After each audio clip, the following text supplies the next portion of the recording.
Yeah, so I think with my grandparents, like I wouldn't have been able to say it, articulate it at that time, but I think I let God interrupt my plans.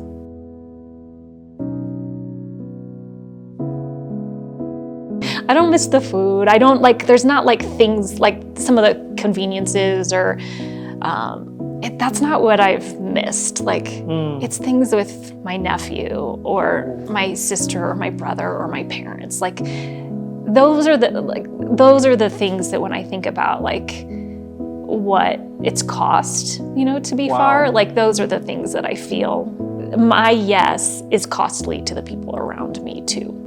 God put within me and spoke to me is that you are to be an expert in mercy.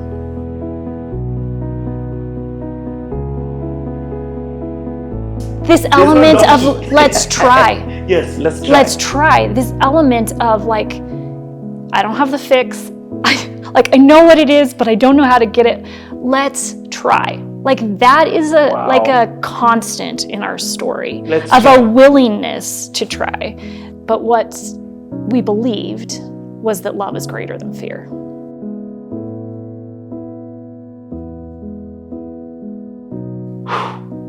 I hear what you're saying. And the core is, on the ground, this thing is going to affect lives. It's going to kill people. Wow. Oh. The question was, but can I still go back? Can I still come here and to this community and, Kenya in general and live wholeheartedly, I think. My name is Juli Boit, and I'm the founder and international director of Living Room International, and I have just finished a long interview, but a great one with Cleaning the Airwaves.